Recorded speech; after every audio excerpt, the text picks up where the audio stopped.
Aujourd'hui, je suis seul. Ma maître de stage est partie sur le terrain pour une nouvelle affaire. Autour de moi, des armoires, avec toutes les affaires qu'elle a pu faire durant sa carrière. Et elles ont l'air tellement lugubres. Je ne pense pas qu'elle m'en tiendrait rigueur si je regardais. Au contraire, ça pourrait même m'aider à me former encore plus vite. Quand j'étais arrivé au bureau pour la première fois, elle m'avait demandé de ranger tous ses dossiers par ordre alphabétique. C'était une vraie tannée. Mais je me rappelle d'une affaire en particulier qui m'avait marqué. Je n'avais juste feuilleté que l'introduction, mais je me rappelle que ma curiosité avait été piquée au vif. J'ai pris le classeur et commença ma lecture. Quand je lus les premières lignes, je me rendis compte à quel point son travail l'avait fait voyager dans le monde entier.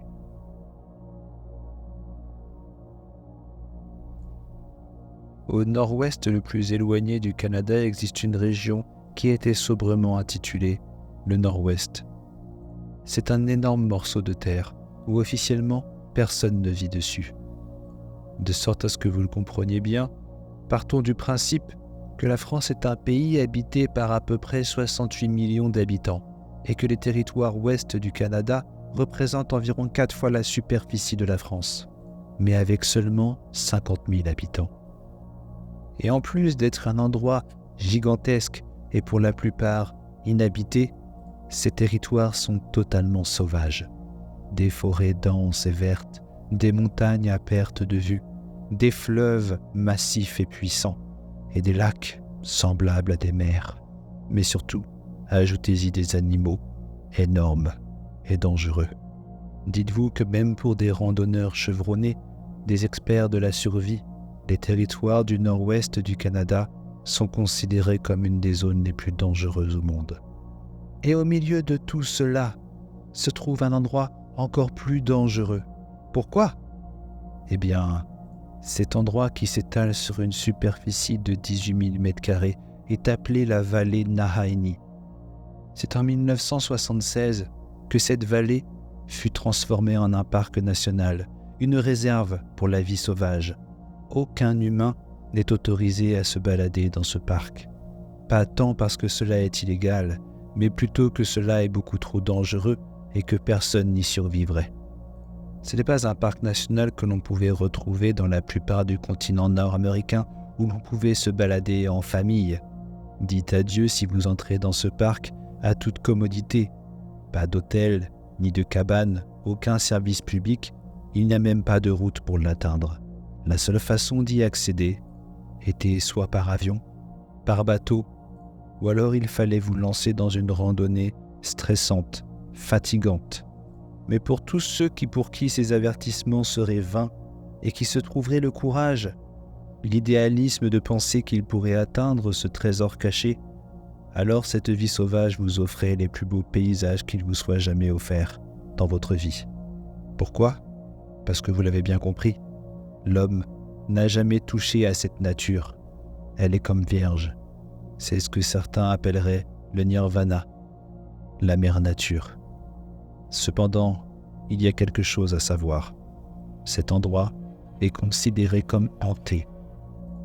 Au cours des 10 000 dernières années, les tribus de l'Amérique du Nord qui ont essayé de s'installer dans cette zone ont soit mystérieusement disparu, comme la tribu des Nahanni, qui en l'espace d'une nuit s'était comme évaporée de la surface de la terre. Seuls des abris, de la nourriture, des vêtements étaient présents, mais plus aucune âme qui vive. Personne n'a jamais su ce qui leur était arrivé. Ou alors les tribus qui avaient tenté de s'installer avaient littéralement fui la zone, criant à tout le monde que des fantômes erraient dans cette vallée maudite. Des créatures qui les observaient, cachées et tapies derrière les arbres, se mettant derrière des buissons, leurs yeux luisants à travers la nuit, comme le démon blanc, ou ces immenses loups qu'ils appelaient les Wahilla. Mais à première vue, d'un point de vue scientifique, cela ressemblait beaucoup à du folklore. Et cela pourrait très bien juste s'arrêter là. Mais au début du siècle dernier, des événements étranges firent leur apparition. Et les personnes qui ont vécu ces événements étaient catégoriques. Ce n'était pas du folklore.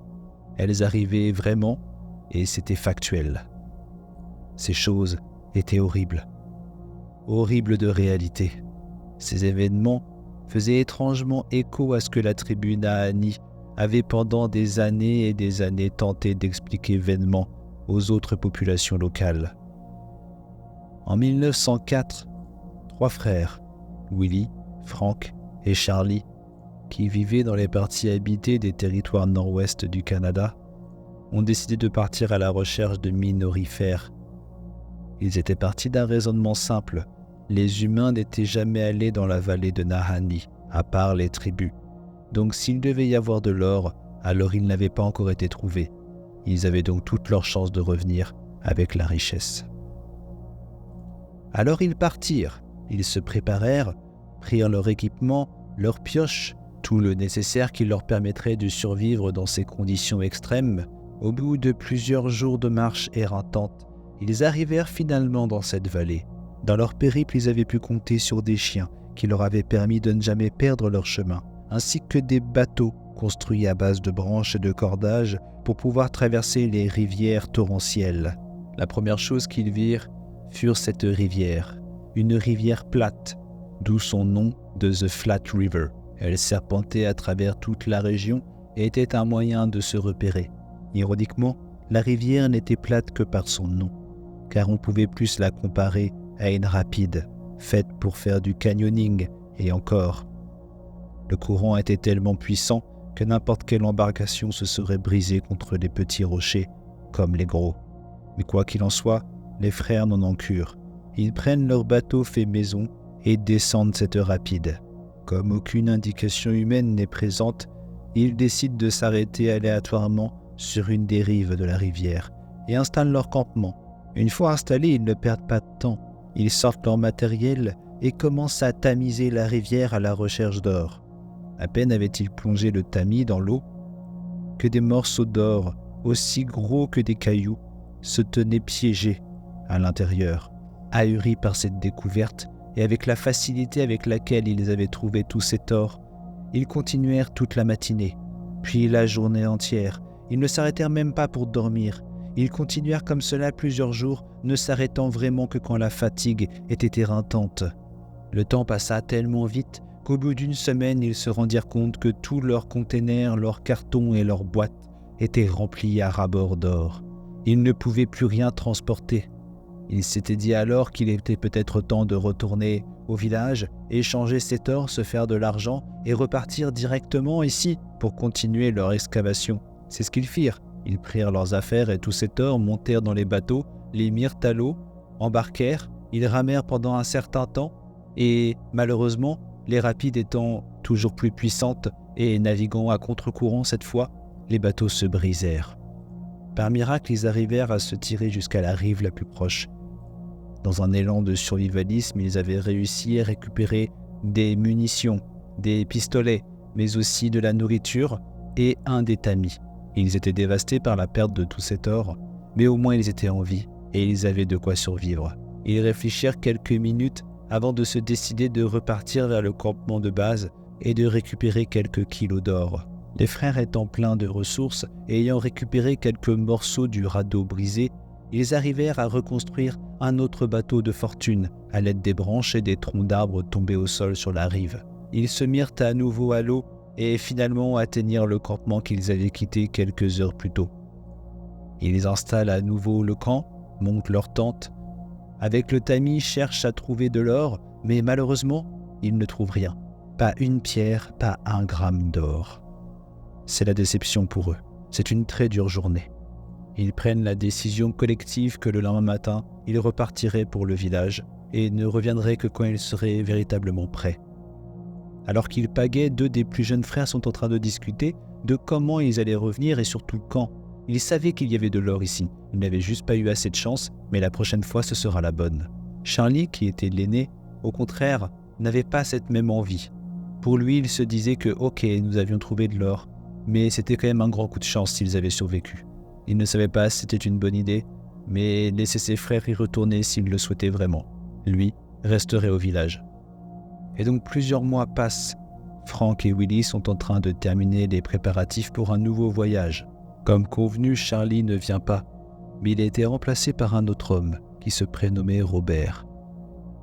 Alors quand le groupe de 3 part à l'aventure, et qu'ils préviennent les autres qu'ils ne seront pas là pendant un certain temps et qu'ils ne donnent pas de nouvelles pendant plusieurs semaines, le grand frère Charlie ne se pose pas de questions et n'est pas plus inquiet que cela. De plus, il sait que dans la région où ils sont allés, énormément d'or les attend, ce qui expliquerait pourquoi ils prennent autant de temps. Alors Charlie n'est pas inquiet, et comme Charlie n'est pas inquiet, personne au village ne l'est. Et là où cela devient étrange, c'est qu'au bout de plusieurs semaines, de plusieurs mois, et au final d'une année entière, le village n'a aucune nouvelle des 3 hommes. Alors que n'importe qui aurait dû être alarmé par cette situation et ce manque de communication, Charlie, le grand frère, n'était pas du tout inquiet. Pour lui, il savait que ses 2 frères et Robert étaient des personnes très expérimentées, qu'ils savaient ce qu'ils faisaient. Ils avaient dû ramasser une quantité extrêmement importante d'or. C'était l'explication la plus rationnelle à laquelle se rattachait Charlie.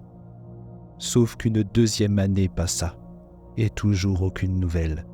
Charlie fut donc obligé d'aller voir par ses propres yeux, afin de savoir pourquoi il n'était toujours pas revenu. Charlie part alors avec 4 autres hommes pour une expédition de sauvetage qu'il n'aime pas appeler ainsi. Ils réussirent à atteindre la Flat River, prirent leur bateau, la remontèrent, et alors qu'ils étaient en chemin, ils regardaient à gauche et à droite afin de vérifier que leurs amis et leurs frères n'étaient pas là. Malheureusement, aucun signe de vie ne fut détecté à ce moment-là. Leur recherche se termina au bout de quelques jours, malgré eux, car la Flat River venait de se jeter dans la South Nahanni, un fleuve beaucoup plus important et beaucoup plus dangereux. Ils prirent alors la rivière en contresens, prenant une branche qu'ils n'avaient pas encore faite. Cette nouvelle section de rivière est particulièrement dangereuse, car elle est bordée de canyons, au nombre de 4, qui s'élèvent à plusieurs centaines de mètres de haut. Et là où la partie devient vraiment dangereuse pour eux, c'est que la profondeur de l'eau est tout aussi grande que la hauteur des canyons. Ils n'ont donc pas le choix, ils doivent avancer. Nos compagnons sont donc en train de descendre cette rivière. Ils ne peuvent rien faire. Ils ne peuvent que regarder le paysage, contemplant la beauté majestueuse de ces canyons. Ils remarquent de temps en temps des énormes trous noirs, à flanc de falaise. Ce sont des caves, des grottes gigantesques. Ils voient du mouvement et pensent que ce sont des caribous ou d'autres types de cervidés. Et nos compagnons savent qu'il est déjà très difficile d'atteindre la vallée de Nahanni, et que donc personne ne s'aventure dans ces lieux. Alors ces caves, ces grottes, qui sont à flanc de falaise, impossibles à grimper même pour des alpinistes chevronnés, qui sait ce qu'ils s'y cachent? Ils arrivent donc finalement à passer la première partie du canyon et arrivent sur la seconde moitié, qui est bien plus mystique. Le vent se lève, il fait sombre, car le canyon est encore plus haut, le soleil se cache rapidement derrière. Les hommes qui ne sont déjà pas rassurés par leur aventure sont assez stressés. Tous ont déjà entendu et sont au courant des rumeurs sur cette vallée soi-disant hantée. Plus ils avancent et plus ils perdent espoir de retrouver leur groupe. À chaque fois qu'ils croisent un ruisseau, ils regardent afin de voir si des tentes ne sont pas plantées ou si d'autres affaires ou traces humaines sont visibles. Ils allaient bientôt entrer dans le premier canyon, et donc le dernier, quand, juste avant de sortir, ils virent qu'une tente était cachée derrière 2-3 arbres. Ils prirent naturellement cette direction et accostèrent sur la rive. Mais à peine ont-ils mis le pied à terre qu'ils se rendent compte que quelque chose ne va pas. Il y a clairement un corps allongé devant la tente. Charlie et le groupe courent vers le corps et remarquent instantanément que la tête est manquante. Les vêtements sont déchirés, les corps sont brûlés. On voit qu'ils ont été mutilés. Et au bout du bras droit, une main tient une arme à feu, la carabine du frère de Charlie. Alors cette équipe de secours improvisée commence à chercher autour du campement. Ils n'ont pas à faire 10 mètres qu'ils trouvent le deuxième corps. Celui-ci est à la fois dans la tente et en dehors, et il est sévèrement abîmé. À la différence que ce cadavre avait été recouvert d'une couverture, et quand ils la retirèrent, ils remarquèrent que ce corps avait lui aussi sa tête manquante. Sous le choc, ils continuèrent leurs recherches, mais elles furent vaines. Ils ne retrouvèrent pas les têtes qui auraient pu les aider à identifier ces corps, mais dans les poches des cadavres, ils retrouvèrent des affaires personnelles. Et il fut clair que les 2 corps étaient ceux des frères de Charlie. Les 4 hommes ne retrouvèrent jamais le corps de Robert. En revanche, quelques mois plus tard, une autre équipe retrouva le squelette d'une personne en bas de la rivière, sur une des berges, mais il ne put être certifié à 100% que c'était celui de Robert. Une autre chose intéressante à noter est que Charlie a trouvé dans un des arbres une sculpture faite avec un couteau qui indiquait que ses deux frères avaient trouvé de l'or. Mais ayant fouillé le campement en long et en large, il était clair qu'il n'y avait jamais eu d'or ici. Plusieurs semaines plus tard, une fois que l'équipe d'expédition avait raconté son histoire au village ainsi qu'à la police locale, une équipe montée fut envoyée près du campement. Quand ils arrivèrent, ils déclarèrent que les 3 hommes avaient sûrement dû être tués par des animaux, ou alors ils étaient morts de faim. Quand bien même cela paraissait logique, Charlie ne voulait pas y croire. Pour lui, c'était les tribus locales qui avaient fait ça. Mais la police ne changea pas d'avis. Pour elle, c'était une cause naturelle. Quand les médias s'emparèrent du sujet, les spectateurs furent divisés. Une partie des citoyens pensait que ce squelette n'appartenait pas à Robert, mais que celui-ci avait en fait assassiné les 2 frères, avait pris l'or et ensuite disparu. Et l'autre partie pensait que c'était une attaque, un individu, un groupe, une sorte d'animal ou même un monstre qui aurait attaqué les 3 hommes par surprise. Et la disposition des corps allait dans ce sens. Un des frères qui essayait d'atteindre son arme avant d'être tué, un autre qui s'était levé en sursaut de sa tente et mourut, n'ayant même pas eu le temps de sortir. Au final, les 2 clans s'entendaient sur un point. La vallée de Nahanni était terriblement dangereuse et n'était pas un endroit où aller, et plus spécifiquement, la fin du second canyon. Cet endroit tellement étroit et tellement abrupt qu'on n'avait aucune chance de survivre si notre bateau se cassait. Suite à ce phénomène pour le moins surnaturel, la vallée fut renommée The Headless Valley, la vallée sans tête. Et même si des rumeurs disaient que l'or coulait à flot là-bas, personne ne tenta d'y aller. La peur d'être la prochaine victime sans tête était bien trop présente. Évidemment, 8 ans plus tard, une personne courageuse et faisant abstraction de toutes ces histoires de fantômes partit à la recherche de cet or.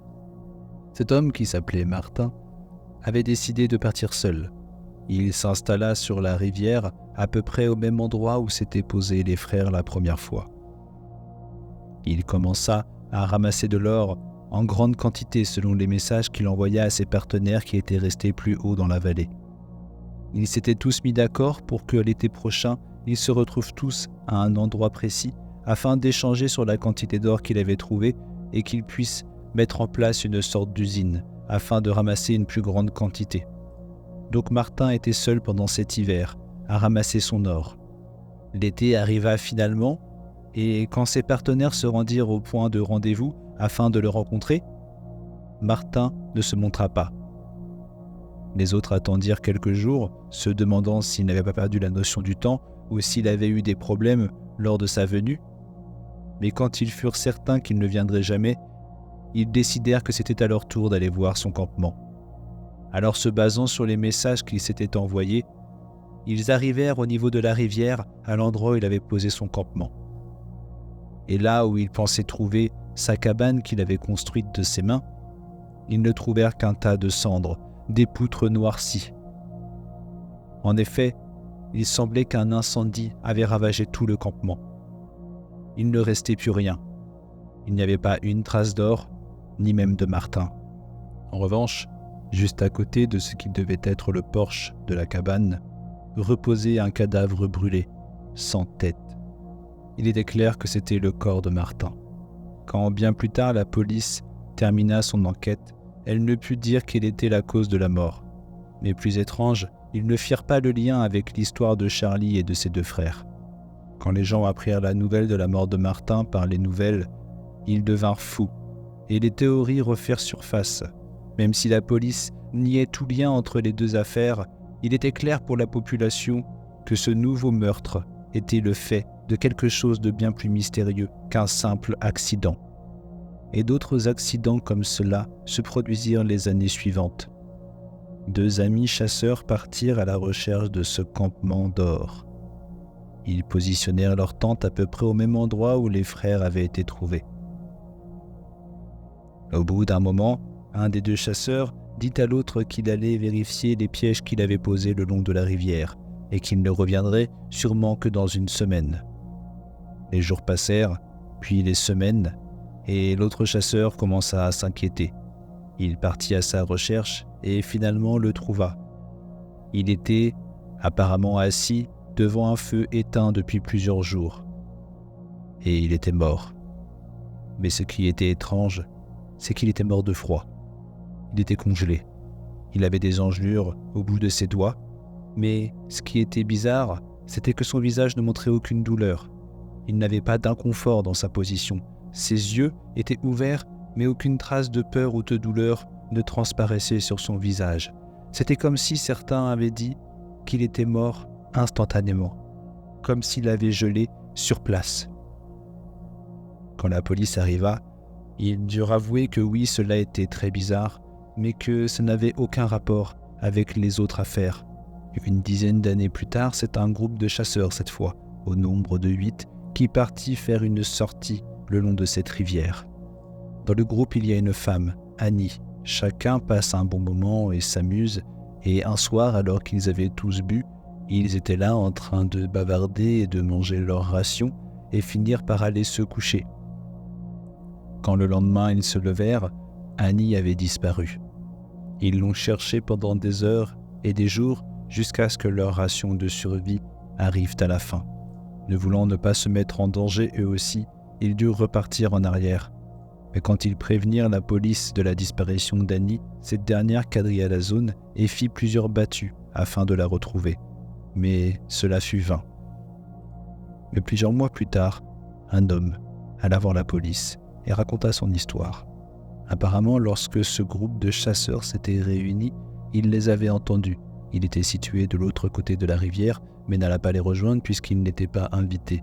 Il faisait sa propre affaire et avait ses propres activités et ne voulait pas déranger. Mais il se rappela que le soir, il avait entendu parler une femme qui était dans un groupe d'hommes. Et le lendemain matin, quand il entendit les autres personnes chercher Annie et qu'il comprit qu'elle avait disparu, il se rappela que, tôt le matin, avant que le soleil ne se levât, il avait entendu des bruits étranges, des bruits de pierres qui étaient tombées dans l'eau. Et comme sa tente était tournée face à l'eau, il s'était réveillé et avait instantanément eu une vue sur la rivière. Il entendit à nouveau les bruits de rochers qui tombaient dans l'eau. Et cette fois, il avait compris qu'il venait de sa gauche. Il s'était alors penché et avait regardé ce qui semblait être une silhouette. À une centaine de mètres, une forme blanche, totalement nue, était en train de grimper la colline. Il était sûr que c'était une femme. C'est une femme blanche qui n'avait aucun vêtement. Et elle grimpait la falaise avec ses 4 membres. Ses mains raclaient la pierre et ses pieds fouettaient le sol. C'était ça qui faisait le bruit. C'était ces rochers qui étaient en train de tomber dans l'eau. Et alors qu'elle grimpait cette falaise comme un animal, elle se stoppa et tourna la tête vers lui, comme si elle avait remarqué qu'il la regardait. Et alors, cet homme était sûr de lui. Quand il avait vu son visage, il avait cru voir en elle une sorte de possession, car son visage était déformé. Il n'avait rien d'humain. Certes, il était tellement tôt qu'il faisait noir, mais le clair de lune éclairait sa peau d'albâtre. L'homme était terrorisé. Il savait que cette femme nue n'avait aucune chance de survivre dans ce lieu sauvage, mais quand bien même, la lueur démoniaque qu'il avait lue dans ses yeux et dans ce visage déformé l'avait terrorisé. Quand il raconta son histoire à la police et qu'on lui demanda de décrire la femme, il fut clairement identifié que c'était Annie. Mais cela faisait déjà plusieurs mois qu'elle avait disparu, et selon la description que l'homme en avait faite, elle n'avait sûrement pas survécu. Les 20 années qui suivirent, d'autres personnes disparurent. Certaines furent retrouvées mortes, décapitées, d'autres brûlées vives dans des chalets. Mais la plupart ne furent jamais retrouvées, disparues à jamais dans cette vallée hantée. Une des dernières occurrences qui a pu être relatée était un groupe qui avait rencontré une des tribus locales. Le chef de cette tribu avait alors prévenu les chasseurs d'or que ce n'était pas un endroit où rester, que cette vallée était hantée et qu'ils étaient en danger de mort. Alors que durant 50 ans, cette tribu n'avait jamais osé parler, les voilà qui sortaient et les prévenaient. La nuit suivant cette rencontre, les chasseurs d'or se rappelèrent avoir entendu des cris et des hurlements d'animaux. Ils ne surent si c'était la tribu qui essayait de leur faire peur afin de les faire partir ou si c'était autre chose. En tout cas, ils partirent et réussirent à rentrer chez eux. Mais ils furent à jamais hantés par les bruits qu'ils avaient entendus. Il semblerait que quand ma maître de stage s'est déplacée pour aller là-bas, le parc avait été fermé sur de grandes zones, notamment proches des campements et des endroits où des gens avaient été tués, ou d'autres avaient disparu. La raison officielle était que le parc devait être protégé, que son écosystème était en danger. Mais une autre des raisons plus officieuses était sûrement que la police ne voulait pas que d'autres personnes meurent dans cette région. Bizarrement, alors que l'histoire n'était pas terminée, le carnet avait des pages déchirées, là où devait se trouver l'enquête que ma maître de stage avait faite. Je n'avais pas le fin mot de cette histoire et de ces événements paranormaux, j'allais donc devoir lui demander de vive voix.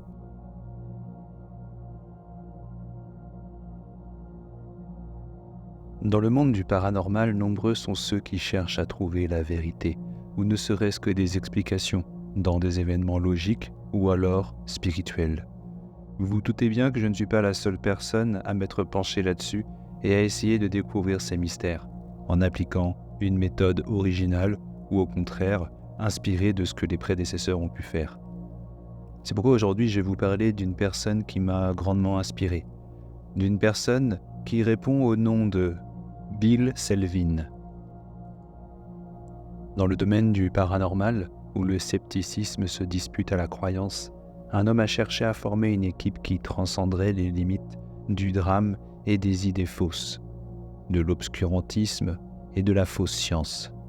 Bill Selvin, enquêteur chevronné possédant plus de 35 ans d'expérience, il s'était donné pour mission de réunir un groupe d'experts en paranormal. Il avait pour idée de rassembler un groupe de personnes dévouées qui partageaient sa vision de fournir une assistance aux personnes qui en avaient besoin et de mener des recherches méticuleuses. C'est ainsi qu'est née en 1993 la Paranormal Existence Research Society, la PERS. Depuis sa création, l'équipe s'est développée au-delà des frontières, établissant des succursales dans plusieurs États à travers les États-Unis, ainsi qu'à l'échelle internationale, en Italie, en Grèce et au Royaume-Uni par exemple. Après avoir travaillé pendant des années avec diverses équipes paranormales, Bill s'est lassé des conflits internes et des personnes qui n'avaient pas l'expertise nécessaire pour aider sincèrement les personnes dans le besoin. Déterminé à faire la différence, il a créé PERS avec l'intention d'assembler une petite équipe assez remarquable qui posséderait une véritable passion pour aider les autres et mener des enquêtes approfondies. Après le déménagement de son meilleur ami, Bill a donc pris l'initiative de sélectionner méticuleusement chaque membre de son équipe. Un processus de sélection minutieux a permis de s'assurer que seuls les individus les plus dévoués et les plus compatissants rejoignaient les rangs de la PERS. Le but était de construire une équipe avec un esprit d'analyse critique qui ne mettrait pas sur le dos du paranormal chaque événement qu'ils rencontreraient au cours de leur mission. Au fur et à mesure que la réputation de la PERS grandissait, la portée de l'équipe s'élargissait. Comme dit auparavant, en plus de ses succursales qui étaient situées aux États-Unis, la PERS a réussi à s'implanter en Europe. Cette expansion a permis à la société d'explorer diverses perspectives culturelles sur le paranormal, de favoriser la collaboration interculturelle et d'enrichir leur compréhension collective de l'inconnu. Avec plus de 500 enquêtes à son actif, Bill était devenu un spécialiste de la démonologie, tandis que son équipe était composée de spécialistes résidentiels, ce qui signifiait qu'ils enquêtaient principalement sur les allégations d'activité paranormale dans les maisons des gens. Ces phénomènes inexpliqués pouvaient aller de bruits inquiétants à des mouvements inexpliqués, mais aussi des apparitions et des rencontres avec des entités d'un autre monde. Pour Bill, la décision de se concentrer sur les enquêtes résidentielles découlait d'un désir inébranlable d'aider les gens. Bien que les sites historiques et les lieux publics présentaient un attrait particulier pour ces enquêtes, la véritable vocation était d'apporter un soutien et un réconfort à ces personnes touchées par l'inexpliqué qui souvent vivaient dans l'angoisse. Chaque enquête était abordée avec empathie, respect et volonté de découvrir la vérité. L'équipe de Bill était une organisation à but non lucratif qui veillait à ce que les obstacles financiers n'entravaient jamais l'aide apportée à ceux qui en avaient besoin. Comme je vous le disais, Bill était un mentor pour moi. C'était un peu une idole, c'est lui qui m'avait lancé dans cette voie. Nous avions donc eu la chance de pouvoir correspondre par lettres. Il me racontait ce qu'il pensait du paranormal, des techniques qu'il utilisait et ce qu'il pensait pouvoir faire dans le futur. Malheureusement, un jour, je reçus une lettre de sa part qui avait une tonalité un peu plus sombre. Il m'indiquait qu'il arrêtait toute activité liée au paranormal. Depuis ce jour, je n'ai plus jamais eu aucune nouvelle de lui. Voici les derniers échanges et les dernières informations que j'avais pu avoir sur lui. En discutant avec Bill, nous avions commencé à parler d'enquêtes passionnantes, et un cas particulier témoignait du pouvoir de la persévérance et de la volonté inébranlable de trouver des réponses. Il s'agissait d'une affaire qui s'était déroulée dans le New Jersey en 1991, lorsqu'une famille avait affirmé être hantée et avoir ressenti toute une série de symptômes plutôt pénibles à vivre. C'était l'histoire captivante du déroulement d'une enquête qui a révélé un rebondissement inattendu et qui a finalement libéré la famille de ses tourments. Ils s'étaient retrouvés piégés dans un scénario cauchemardesque. Ils avaient expérimenté une litanie obsédante, comprenant des nausées, des maux de tête et des apparitions complètes fantasmagoriques. Ce qui rendait ce cas particulièrement complexe, c'était que chaque membre de la famille, des parents aux 3 enfants, ont vécu des phénomènes simultanés. Compte tenu des connaissances limitées de l'époque sur le paranormal et de la stigmatisation qui régnait, la famille vivait dans une peur constante, isolée, craignant d'être considérée comme mentalement instable. Bill avait constitué une équipe dévouée pour enquêter sur les expériences éprouvantes de cette famille. Malgré leurs efforts, aucune preuve concluante n'était apparue au cours de leur première visite. Même l'intervention d'un médium n'avait rien révélé d'anormal, laissant l'équipe perplexe, mais déterminée à découvrir la vérité. Animé d'un désir inébranlable d'aider la famille, Bill s'était lancé dans une nouvelle approche de l'enquête, conscient de l'impact potentiel des champs électromagnétiques sur le bien-être humain. Il avait décidé d'examiner plus en détail le système électrique de la famille. En collaboration avec un ami électricien, armé d'appareils de mesure, il s'aventura à nouveau dans la maison. Leur découverte avait été tout simplement stupéfiante. Dans les limites du sous-sol, où se trouvait le salon de la famille, une quantité étonnante de champs électromagnétiques émanait de la boîte de disjoncteurs. Contrairement aux fluctuations aléatoires qu'on pouvait trouver dans des maisons non hantées, les niveaux enregistrés étaient constamment élevés, créant un environnement susceptible d'induire les mêmes symptômes que ceux ressentis par la famille. Cette révélation a été le moment décisif qui a mis en lumière la véritable cause de leur hantise. Avec ces informations cruciales, Bill et son équipe avaient présenté leurs conclusions à la famille, leur conseillant de s'attaquer au problème sous-jacent. C'était le système électrique. La famille n'a pas tardé à suivre leurs recommandations en demandant rapidement l'aide d'un professionnel pour rectifier les émissions de champs électromagnétiques. Au fur et à mesure que les réparations progressaient et que le système revenait à la normale, une transformation s'est produite au sein même de la famille. Les expériences de hantise avaient complètement cessé, remplacées par un nouveau sentiment de paix et de sécurité. Pensant l'affaire résolue, Bill et son équipe quittèrent les lieux et repartirent dans leur état respectif. Mais c'est dans cette dernière lettre que je remarquai que Bill avait changé. Là où ses phrases étaient avant remplies d'optimisme, j'avais l'impression qu'il avait baissé les bras, que quelque chose le taraudait au point de le rendre anxieux, voire même triste. Il me raconta qu'il avait pris des nouvelles de la famille qu'il avait aidée, et que celle-ci se portait à merveille, et qu'ils attendaient même un 4e enfant. La maison n'avait plus jamais montré de signes paranormaux. Et à force de recevoir des nouvelles de cette famille, Bill comprit. Plus la famille réussissait à trouver le bonheur, plus il plongeait dans une dépression angoissée. Pour lui, il n'y avait pas de doute. Quand il avait exorcisé la maison, en tranchant à la source du problème, il l'avait déporté et l'avait assimilé. C'était maintenant lui qui était sujet à la malédiction. C'était lui que le fantôme poursuivait.